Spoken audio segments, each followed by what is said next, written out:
বড় লোকের বিড়ি খাওয়া আর গরিব মানুষের বিড়ি খাওয়া এক না, দিকে তাকা। বড় লোকরা বিড়িটা ধরে কিন্তু ওই গোড়ায় ধরে না, ওরা মাথায় ধরে, এইভাবে টানে।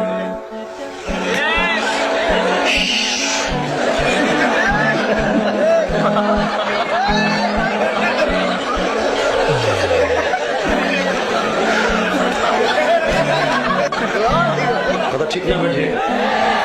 এটা হলো সুখটা, আর একটা হচ্ছে দুঃখটা। সেটা হলো প্রেমে স্যাক খাইছে, বৌরতের মার খাইছে, নাহলে ব্যবসায় লস খাইছে। এই দোকানের সামনে যে জিমায়ের বিড়িটা,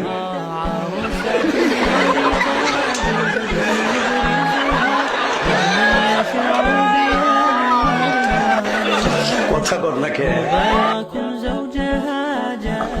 আর একটা আছে টুকটা, এইটা হলো কলেজের পোলাপান টান, মুরব্বি ডরে, হাতের মধ্যে বিড়ি এমনি ধরে, এদের এমনি টানে। সুরের মতো চায় কি বাবার দেয়।